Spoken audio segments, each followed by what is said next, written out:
आजा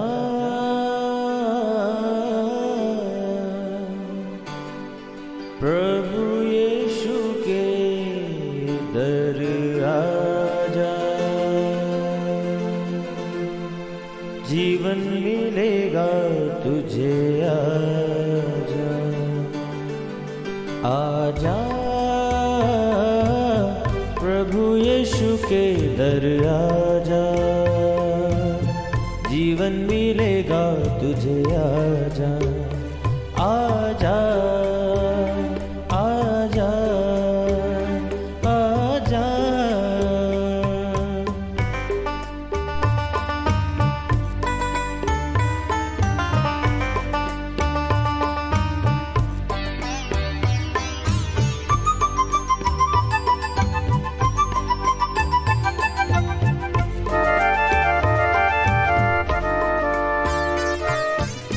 दिल पे जो तेरे बड़ा बोझ है, सारी उम्र का एक रोग है।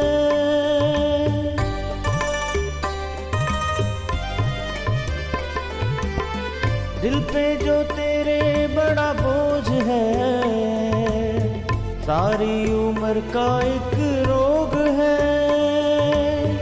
क्यों नहीं आता यीशु पास तू, ताकि न रहे फिर उदास तू। क्यों नहीं आता यीशु पास तू, ताकि न रहे फिर उदास तू। आजा प्रभु यीशु के दर आजा, जीवन मिलेगा तुझे। आजा आजा आजा आजा। नीति वचन में लिखा है, सम्मति को सुन ले और शिक्षा को ग्रहण कर कि तू अंतकाल में बुद्धिमान ठहरे। मनुष्य के मन में बहुत सी कल्पनाएं होती हैं, परंतु जो युक्ति यहोवा करता है वही स्थिर रहती है। Praise the lord everyone. मैं pastor Kulbhushan Johar, Asian church of Christ Vancouver BC से प्रोग्राम नई ज़िंदगी की ओर में आप सबका बहुत बहुत स्वागत करता हूं। मेरे प्रियो, बहुत बार इस बात को हम देखते हैं कि जो कुछ इंसान चाहता है वैसे नहीं होता। क्या होता है जब जो आप विश करते हैं वो नहीं होता, जो आप चाहते हैं वो आपकी लाइफ में नहीं होता। ऐसे हालात में बहुत बार लोग फ्रस्ट्रेट हो जाते हैं, गुस्सा हो जाते हैं, बहुत बार वो चीज़ों को और उलझा लेते हैं। मेरे प्रियो, क्या आप जानते हैं, अगर आप प्रभु यीशु मसीह के ऊपर फेथ करते हैं, अगर आप एक विश्वासी हैं, अगर आप यीशु मसीह के वचन को पढ़ने वाले हैं, तो बाइबल ये बताती है सब चीज़ें मिलके उनके लिए भलाई ही को लेके आएंगी जो परमेश्वर से प्रेम करते हैं। क्या आप जानते हैं, बहुत बार परमेश्वर खुद आपके मन की इच्छा के अनुसार काम नहीं करता, क्योंकि वो दीवार के परली तरफ जानता है कि क्या हो रहा है। वो जानता है क्या आपके लिए भला है, क्या आपके लिए भला नहीं। बहुत बार लोग अपनी बहुत बड़ी ब्लेसिंग के बहुत करीब होते हैं, पर वो सिर्फ इसलिए परमेश्वर से नाराज़ हो जाते हैं कि उनकी इच्छा के अकॉर्डिंग चीज़ें नहीं हुई और वो क्विट कर देते हैं।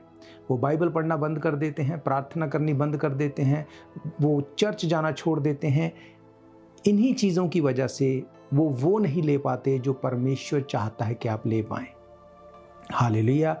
आज आपको परमेश्वर के वचन में से इन्हीं सब चीज़ों के ऊपर मैं बताऊंगा, और मेरा ये फेथ है, जब आप परमेश्वर के वचन में से सीखेंगे, जब आप आज के वचन को सुनेंगे, ये वचन आपकी ज़िंदगी को नई ज़िंदगी के साथ जोड़ देगा। मेरे प्रियो, ये एक स्वाभाविक बात है, जो आपको दिखता है और आपको लगता है कि ये मेरी लाइफ में हो जाए तो ये बेनिफिशियल है, और जब वो नहीं होता तो ज़रूर से बुरा लगता है। पर मैंने आपको कहा, अगर आप परमेश्वर के वचन से जुड़े हुए हैं, अगर आप प्रार्थना करने वाले हैं, आप समझ जाएंगे कि इसमें परमेश्वर की इच्छा मेरे लिए कुछ और है। फिर ना तो आप फ्रस्ट्रेट होंगे, ना आप गुस्सा करेंगे, पर आप परमेश्वर की इच्छा के अनुसार उस चीज़ को उस विषय को, उस प्रार्थना को अपनी लाइफ में पूरा होने की वेट करेंगे और अब प्रार्थना करते रहेंगे। क्या होता है जब लोग परमेश्वर की इच्छा के अकॉर्डिंग अपनी लाइफ को उस तरह से उन चीज़ों को पूरा होने नहीं देते, और क्या होता है जब लोग परमेश्वर की इच्छा को अपनी लाइफ में पूरा होने देते हैं?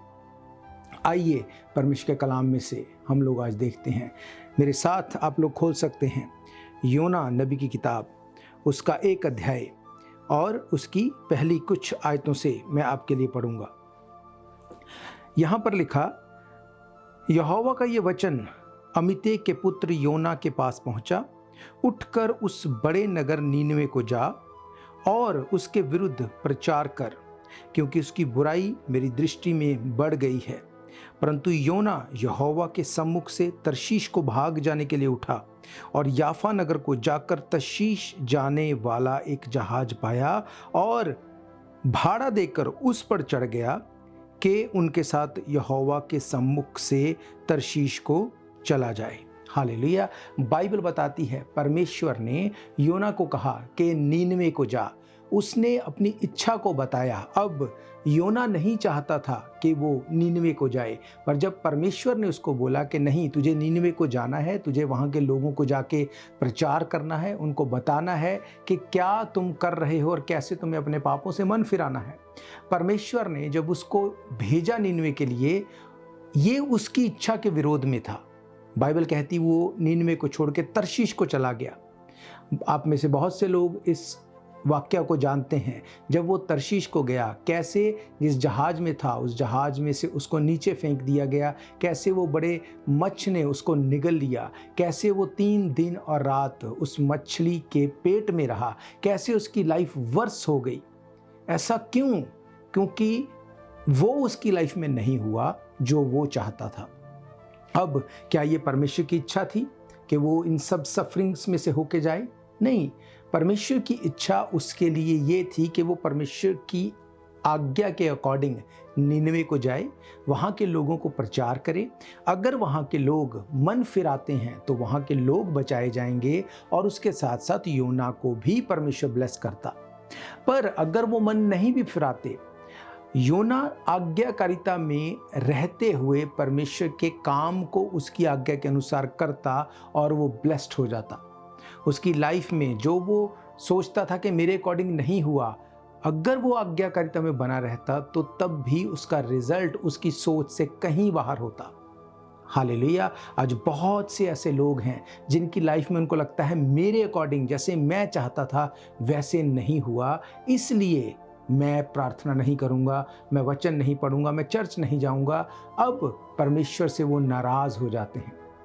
बाइबल ये बताती है कौन उसका मंत्री हुआ, कौन उसका सलाहकार हुआ, कौन परमेश्वर को बताएगा तुझे क्या करना है क्या नहीं करना। मेरे प्रियो, जब आप अपनी लाइफ में ब्लेसिंग के बहुत करीब होते हैं, कई बार परमेश्वर उसको रोक देता है। क्यों? ताकि वो आपको वो दे सके जो वो चाहता है कि वो देना चाहता है।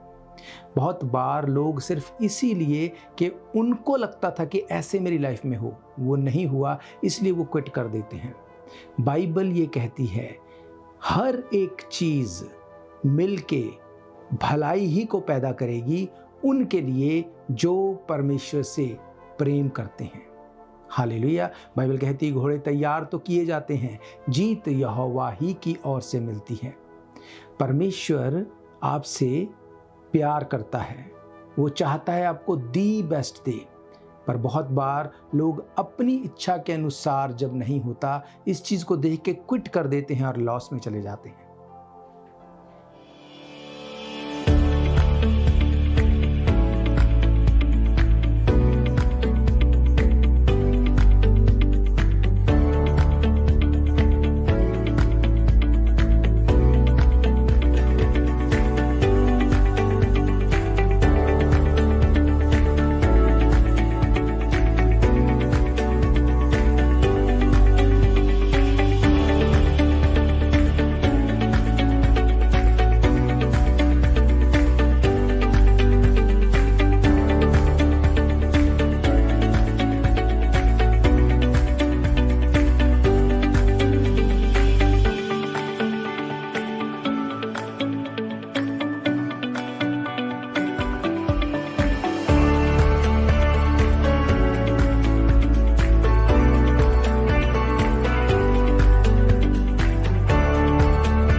आपको बताया कैसे योना उसने वो नहीं होने दिया जो परमेश्वर चाहता था उसकी लाइफ में। वो ट्रबल में गया, वो स्ट्रगल में गया। पर आप ऐसे लोगों को भी बाइबल में देखते हैं जिन्होंने अपनी इच्छा के अनुसार ना चल के परमेश्वर की इच्छा को ज़्यादा इंपॉर्टेंस दी और उनकी लाइफ में उन्होंने ब्लेसिंग्स को देखा। हाँ, ये हम देखते हैं दूसरा शमूएल 12 अध्याय उसकी 15 आयत से। यहाँ पर लिखा, जो बच्चा उरिया की पत्नी से दाऊद के द्वारा उत्पन्न हुआ था वे यहोवा का मारा बहुत रोगी हो गया। अतः दाऊद उस लड़के के लिए परमेश्वर से विनती करने लगा, उपवास किया, भीतर जाकर रात भर भूमि पर पड़ा रहा। तब उसके घराने के पुरनिये उठकर उसे भूमि पर से उठाने के लिए उसके पास गए, परंतु उसने ना चाहा और उनके संग रोटी ना खाई। 7वें दिन बच्चा मर गया। दाऊद के कर्मचारी उसको बच्चे के मरने का समाचार देने से डरे। उन्होंने कहा, जब तक बच्चा जीवित रहा तब तक उसने हमारे समझाने पर मन ना लगाया। यदि हम उसको बच्चे के मर जाने का हाल सुनाएंगे तो वह बहुत ही अधिक दुखी होगा। अपने कर्मचारियों को आपस में फुसफुसाते देखकर दाऊद ने जान लिया कि बच्चा मर गया। तो दाऊद ने अपने कर्मचारियों से पूछा, क्या बच्चा मर गया? उन्होंने कहा, हाँ, मर गया। तब दाऊद भूमि पर से उठा और नहाकर तेल लगाया, वस्त्र बदले, तब यहोवा के भवन में जाकर दंडवत की। फिर अपने भवन में आया और उसकी आज्ञा पर रोटी उसको परोसी गई। उसने भोजन किया। तब उसके कर्मचारियों ने उससे पूछा, तूने ये क्या काम किया है? जब तक बच्चा जीवित रहा तब तक तू उपवास करता हुआ रोता रहा, परंतु ज्यों ही बच्चा मर गया त्यों ही तू उठकर भोजन करने लगा। तब उसने उत्तर दिया, जब तक बच्चा जीवित रहा तब तक तो मैं ये सोचकर उपवास करता और रोता रहा कि क्या जाने यहोवा मुझ पर ऐसा अनुग्रह करे कि बच्चा जीवित रहे, परंतु अब वे मर गया, फिर मैं उपवास क्यों करूं? क्या मैं उसे लौटा ले आ सकता हूँ? मैं तो उसके पास जाऊंगा, परंतु वे मेरे पास लौटकर नहीं आएगा। तब दाऊद ने अपनी पत्नी बैतशबा को शांति दी और वह उसके पास गया और उसके एक पुत्र उत्पन्न हुआ और उसने उसका नाम सुलेमान रखा। वह यहोवा का प्रिय हुआ। हालेलुया। बाइबल ये बताती है कि दाऊद ने उरिया की पत्नी के साथ जब उसने व्यभिचार किया, जब उसको गर्भ रहा, उसके बाद उसको एक बच्चा उत्पन्न हुआ। अब उरिया के मरने के बाद जब दाऊद ने उससे शादी कर ली, बाइबल बताती है बच्चा बहुत बीमार हो गया। अब दाऊद की इच्छा ये थी कि वो बच्चा बच जाए। वो प्रार्थना करता रहा, उपवास करता रहा, उसकी दिली इच्छा थी कि वो बच्चा बच जाए। वो प्रार्थना करता रहा, उपवास करता रहा, पर क्या हुआ? क्या उसके अकॉर्डिंग हुआ? क्या वो बच्चा बचा? नहीं, ऐसा नहीं है। बाइबल कहती कि वो लगातार प्रार्थना करता रहा, उपवास करता रहा, पर उसका रिजल्ट ये हुआ कि जिस चीज़ के लिए वो प्रार्थना कर रहा था कि वो बच्चा सेव हो जाए, हील हो जाए, ऐसा ना हुआ, बल्कि वो बच्चा मर गया। अब आज के टाइम में अगर ऐसा हो तो लोग क्या करते हैं? लोग नाराज़ हो जाते हैं, परमेश्वर को ही सलाह देने लगते हैं, अगर तू ऐसा कर देता तो ऐसा हो जाता। बहुत चीज़ें हो जाती हैं। लोग बाइबल पढ़ना बंद कर देते हैं, प्रार्थना करनी बंद कर देते हैं, परमेश्वर के साथ चलना बंद कर देते हैं, विश्वास करना बंद कर देते हैं। क्यों? क्योंकि एक चीज़ जो उन्होंने चाही वो नहीं हुई। मेरे प्रियो, बाइबल ये बताती है कि जब वो हुआ जो परमेश्वर चाहता था, दाऊद ने परमेश्वर का विरोध नहीं किया। बाइबल कहती वो नहाया, उसने मुंह हाथ धोया, वो जाके खाने को ऑर्डर किया, खाना उसके लिए लाया गया, खाना खा के उसने उन सब चीज़ों के लिए परमेश्वर का धन्यवाद किया, अपनी वाइफ के पास गया, उसके बाद उसको जाके उसने शांति दी, और जब फिर से वो गर्भवती हुई तो जो बेटा उत्पन्न हुआ वो सुलेमान था और वो परमेश्वर की नज़र में प्रिय था। हालेलुया। अगर वो बच्चा जो एक व्यभिचार से जन्मा था, अगर वो बच भी जाता तो वो कभी भी सुलेमान की तरह परमेश्वर का प्रिय नहीं होता। हालेलुया। परमेश्वर ने अपनी इच्छा को उसके सामने रखा। अगर दाऊद वहां पे परमेश्वर के साथ वाद विवाद करता तो आप सोच सकते हैं कि शायद सुलेमान उसकी लाइफ में ना आता। पर उसने क्या किया? मैंने आपको क्या पढ़ाया? बाइबल कहती है उसके कर्मचारी ने उससे पूछा, तूने ये क्या काम किया? जब तक बच्चा जीवित रहा तब तक तू उपवास करता रोता रहा, पर ज्यों ही बच्चा मर गया तू उठकर भोजन करने लगा। उसने उत्तर दिया, जब तक बच्चा जीवित रहा तब तक तो मैं ये सोचकर उपवास करता और रोता रहा, क्या जाने यहोवा मुझ पर ऐसा अनुग्रह करे कि बच्चा जीवित रहे। पर उसने कहा, अगर ऐसा नहीं हुआ इसका मतलब परमेश्वर की इच्छा कुछ और है। जैसे ही ये हुआ वो उठा, क्या लिखा है, परंतु अब वे मर गया, फिर मैं क्यों उपवास करूं? क्या मैं उसे लौटा ले आ सकता हूं? मैं तो उसके पास जाऊंगा, परंतु वे मेरे पास लौट कर नहीं आएगा। मेरे प्रियो, जब वो हो जाता है जो आपकी इच्छा के अनुसार नहीं, या तो आप परमेश्वर की इच्छा को ग्रहण कर सकते हैं और फिर से प्रार्थना में बने रह सकते हैं, फिर से परमेश्वर की प्रेजेंस में बने रह सकते हैं। परमेश्वर वो रास्तों को खोल देगा जो आप सोच भी नहीं सकते। या आप परमेश्वर से वाद विवाद कर सकते हैं, आप क्विट कर सकते हैं, आप नाराज हो सकते हैं, आप पीछे हट सकते हैं। पर याद रखो, बाइबल ऐसा नहीं कहती। वचन कहता है, जो हल के ऊपर हाथ रख के पीछे देखे वो मेरे योग्य नहीं। बहुत बार परमेश्वर आपकी ज़िंदगी में चीज़ों को आपके अकॉर्डिंग नहीं होने देता। क्यों? क्योंकि उसको पता है कि अगर वो आपके अकॉर्डिंग हो गई, अगर आपकी प्रार्थना का उत्तर अभी आ गया, तो शायद ये आपके लिए आगे चलकर नुकसान लेके आएगा। आज बहुत से लोग विश्वास में बने हुए हैं। क्यों? क्योंकि अब तक उनकी प्रेयर का उत्तर नहीं आया। और बहुत से लोग विश्वास से मुकर गए, बैकस्लाइड हो गए। क्यों? क्योंकि जो वो चाहते थे वो हो गया। अब उनको लगता है अब हमें प्रार्थना करने की ज़रूरत नहीं, अब हमें भवन में जाने की ज़रूरत नहीं। तो क्या अच्छा है, अपनी प्रेयर का आंसर लेके बैकस्लाइड हो जाना, या प्रेयर के आंसर होने या ना होने के बाद भी परमेश्वर के वचन में बने रहना? दाऊद कहता है, तेरा वचन मेरे पाँव के लिए दीपक है, मेरे रास्ते के लिए उजाला है। हालेलुया।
बहुत से ऐसे कैरेक्टर्स को देख सकते हैं बाइबल में, जिन्होंने परमेश्वर की इच्छा के अनुसार अपनी लाइफ को चलने दिया और उनकी ज़िंदगी सेम नहीं थी। मेरे प्रियो, मैं सिर्फ आपको कुछ लोगों के बारे में ही बता सकता हूँ, सिर्फ समय के कारण। पर अगर आप बाइबल को पढ़ने वाले हैं, आप जानते हैं कि वचन क्या कहता है। आप बाइबल में कैरेक्टर्स जो दिए गए, जो लोग दिए गए, अगर उनको साइड पे भी रख दें, आप स्वयं यीशु मसीह के बारे में देखें। यीशु मसीह के बारे में बाइबल कहती वो पूर्ण मनुष्य था और पूर्ण परमेश्वर था। बाइबल कहती वो हमारे ही समान परखा गया हर एक चीज़ में और निष्कलंक निकला। बाइबल ये बताती है कि यीशु मसीह जब अपने चेलों के साथ था, चेलों ने उससे पूछा हमें प्रार्थना करनी सिखा, तो उसने प्रार्थना में क्या बताया? उसने कहा, ऐ हमारे बाप तू जो आसमान में है, तेरा नाम पाक माना जाए, तेरा राज्य आए, तेरी इच्छा जैसे स्वर्ग में पूरी होती है वैसे ही धरती पर भी पूरी हो जाए। उसने कहा तेरी इच्छा, मेरी इच्छा नहीं। अगर आप देखते हैं लूका रचित सुसमाचार उसका 22वां अध्याय उसकी 39वीं आयत, वहाँ पे क्या लिखा? तब वे बाहर निकलकर अपनी रीति के अनुसार जैतून के पहाड़ पर गया और चेले उसके पीछे हो लिए। उस जगह पहुंचकर उसने उनसे कहा, प्रार्थना करो कि तुम परीक्षा में ना पड़ो। और वे आप उनसे अलग एक ढेला फेंकने की धूरी भर गया और घुटने टेक कर प्रार्थना करने लगा, हे पिता, यदि तू चाहे तो यह कटोरा मेरे पास से हटा ले, तो भी मेरी नहीं परंतु तेरी इच्छा पूरी हो जाए। तब स्वर्ग से एक दूत उसको दिखाई दिया जो उसे सामर्थ्य देता था। वे अत्यंत संकट में व्याकुल होकर और भी हार्दिक वेदना से प्रार्थना करने लगा, और उसका पसीना मानो लहू की सी बड़ी बड़ी बूंदों के समान भूमि पर गिर पड़ता था। हालेलुया।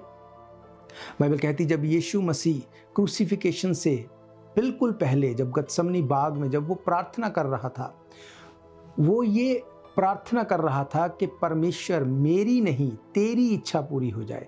वो जानता था कि क्या होने वाला है। उसको पता था कि जब सारी दुनिया का पाप मेरे ऊपर होगा, मुझे मेरा पिता छोड़ देगा उस टाइम के लिए। क्यों? क्योंकि वो पाप के साथ खड़ा नहीं हो सकता। पर उसने कहा, मेरी नहीं तेरी इच्छा पूरी हो जाए। और उसकी अगली ही आयत में क्या लिखा? तब स्वर्ग से एक दूत उसको दिखाई दिया और उसे सामर्थ्य देता था। हालेलुया। जब आपकी इच्छा के अकॉर्डिंग चीज़ें नहीं होती, पर आप फिर भी परमेश्वर में बने रहते हैं, स्वर्ग आपको सपोर्ट करता है, फिर हेवन खुलता है, फिर स्वर्गदूत आपको स्ट्रेंथन करते हैं। कब स्ट्रेंथन करते हैं? जब आप परमेश्वर की इच्छा को लेके चलते हैं अपने साथ, आप अपनी स्पिरिचुअल लाइफ को डिस्टर्ब नहीं करते, आप अपनी स्पिरिचुअलिटी में बने रहते हैं। जब आप ऐसा करते हैं, स्वर्ग आपको सपोर्ट करता है। उसने कहा, मेरी नहीं तेरी इच्छा पूरी हो जाए। आज आपकी एक प्रार्थना का आंसर ना हो, आपका रिएक्शन क्या होता है? मेरे प्रियो, विश्वास परखा जाएगा, बाइबल कहती है। अगर आप विश्वासी हैं, प्रेयर करना ये आपकी लाइफ का हिस्सा है। प्रार्थना का आंसर होना या ना होना ये परमेश्वर के हाथ में है। अगर तो वो आपके लिए बेनिफिशियल है, वो उत्तर देगा, आपके अनुसार देगा। पर अगर वो आपके लिए सही नहीं, वो उसका उत्तर नहीं देगा। अगर दाऊद की प्रार्थना और उपवास के अनुसार वो बच्चा बच जाता, तो क्या उसको समाज में वो औहदा, वो इज्जत मिल पाती जो सुलेमान को मिली? नहीं, ऐसा नहीं है। पर परमेश्वर ने, क्योंकि वो वफादार रहा, वो परमेश्वर के साथ बना रहा, परमेश्वर ने उसकी उस फेथफुलनेस को ऑनर किया और उस बच्चे को, बाइबल कहती, वो परमेश्वर का प्रिय बना। परमेश्वर ने उसको वो बनाया जो दाऊद सोच भी नहीं सकता था। हालेलुया। क्या योना के लिए परमेश्वर की ये इच्छा थी कि वो स्ट्रगल में जाए? नहीं। परमेश्वर ने कहा कि निनवे को जा, पर वो तर्शीश को गया। ये उसके खुद की चॉइस थी। आपने प्रार्थना की, उसका उत्तर नहीं हुआ, उसके बाद आपने क्या किया? क्या ये परमेश्वर की इच्छा है कि आपकी प्रेयर का आंसर ना करे और आप बैकस्लाइड हो जाएं? नहीं, ये परमेश्वर की इच्छा नहीं। वो ये चाहता है कि आप उसके साथ खड़े रहें, बिना इस बात की परवाह किए कि आपकी प्रेयर का आंसर होगा या नहीं होगा। शद्रक, मेशक, अबेदनगो ने कहा राजा से, हमारा परमेश्वर जिसको हम सर्व करते हैं, वो इस आग की धधकती हुई भट्ठे से हमें बचाने की ताकत रखता है, तेरे हाथ से बचाने की ताकत रखता है। पर अगर वो ना भी बचाए, तब भी हम तेरी बनाई हुई मूर्ति के आगे नहीं झुकेंगे। हालेलुया। जब आप अपनी लाइफ में इस तरह से चलते हैं, परमेश्वर, तेरे और मेरे बीच में कोई चीज़ नहीं आ सकती। प्रार्थना करना, आराधना करना, वचन के साथ खड़े रहना, भवन में बने रहना, जिम्मेवारी के साथ, ये मेरी लाइफ का हिस्सा है और मैं इसी तरह से चलता रहूँगा। जब आप ऐसा चलते हैं, फिर आप देखेंगे कैसे हेवन आपको सपोर्ट करेगा, कैसे स्वर्गदूत आपको स्ट्रेंथन करेंगे और आप वो चीज़ों को होते हुए लाइफ में देखेंगे जिनको आप सोच भी नहीं सकते थे। हालेलुया। तो मेरे प्रियो, मेरा ये फेथ है, आज से आप कुड़कुड़ाएंगे नहीं जब आपकी प्रार्थना का उत्तर आपके अनुसार नहीं होता। प्रार्थना करो वचन में से, मांगो परमेश्वर से। बाइबल कहती, मांगो तो तुम्हें दिया जाएगा। पर अगर मांगने के बाद, प्रार्थना के बाद, उपवास के बाद, सब चीज़ों में पूरे होने के बाद भी अगर वो उत्तर आपके अकॉर्डिंग नहीं आता, डोंट वरी, प्रार्थना करना बंद मत करो, परमेश्वर के साथ समय बिताना बंद मत करो। आप वो देखेंगे जो आप सोच भी नहीं सकते। हालेलुया। मेरा ये फेथ है, ये वचन आपकी ज़िंदगी में काम करेंगे। आइए अपनी आंखों को बंद करेंगे, मैं आप सबके लिए दुआ करूंगा। सर्वशक्तिमान परमेश्वर, यीशु मसीह नासरी, इस वक्त मैं धन्यवाद करता हूँ आपके द्वारा दिए गए समय के लिए, आपके लोगों के लिए खुदावंद जिन्होंने इस वचन को सुना है। खुदावंद, मैं ये जानता हूँ आज आपने अपने लोगों से बात की है। जितने लोग सिर्फ इसलिए बैकस्लाइड हो गए कि उनकी प्रार्थना का उत्तर उनके अकॉर्डिंग नहीं आया, खुदावंद आज जब तेरे वचनों को उनको बताया गया, मेरा ये फेथ है आज से वो तौबा करेंगे, रिपेंट करेंगे, आज से वो फिर से एक नए रिलेशन को आपके साथ बनाएंगे। आप अपने मुंह को खोलते हुए अंगीकार कर सकते हैं, रिपेंट कर सकते हैं, अपने रिलेशन को रीस्टोर कर सकते हैं। मांगो परमेश्वर से, खुदावंद हम अपने रिलेशन को रीस्टोर करते हैं, हम रिपेंट करते हैं, तौबा करते हैं, हम तेरे साथ बने रहने का वायदा करते हैं। हम फिर से वचन को पढ़ेंगे, प्रार्थना करेंगे, आराधना करेंगे, तेरे भवन में होंगे। खुदावंद मेरी नहीं तेरी इच्छा हमारी ज़िंदगी में पूरी हो जाए। खुदावंद जितने लोगों ने आज तेरे वचन को ग्रहण किया, एक रीस्टोरेशन इनकी ज़िंदगी में हम देखने पाएँ, बड़ी गवाहियाँ इनकी ज़िंदगी का हिस्सा हो। खुदावंद जितने लोग बीमार हैं, कमज़ोर हैं, जो खुदावंद इस वक्त इस वचन को ग्रहण करके मन फिराते हैं, यीशु मसीह के नाम से हर बीमारी, हर कमज़ोरी, हर एक ट्रबल इनकी ज़िंदगी से मैं डिस्कनेक्ट करता हूँ। तेरा दास होने के नाते मैं इनको ब्लेस करता हूँ। खुदावंद तू इनसे बात कर और ये गवाही के साथ खड़े हों, यीशु मसीह के समर्थी नाम से मांगते हैं, आमीन आमीन हालेलुया। तो मेरा ये फेथ है, ये वचनों के साथ आप ब्लेस्ड हैं। अगर आप फिर से इन प्रोग्राम्स को सुनना चाहते हैं, आप हमारे YouTube channel Asian church of Christ Vancouver BC पे जाके डेट वाइज सर्च करके इनको सुन सकते हैं। इसके अलावा टीवी, रेडियो, टिकटॉक, रंबल, हर एक सोशल मीडिया के माध्यम से आप इन प्रोग्राम्स को सुन सकते हैं। आप हमें कॉल कर सकते हैं 7788922250। कोई भी क्वेश्चन है, प्रार्थना के लिए आप चाहते हैं, या इतवार को 1 बजे एवरी संडे दोपहर 1 बजे हम परमेश्वर के भवन में मिलते हैं। एड्रेस आपकी स्क्रीन के ऊपर दिया गया है। तो हम फिर मिलेंगे परमेश्वर की हुजूरी में। God bless you all. शायद ये मौका होगा आखिरी, तुझको बुला रहा है नासरी। धोखा ही धोखा संसार है, प्रभु यीशु का सच्चा प्यार है।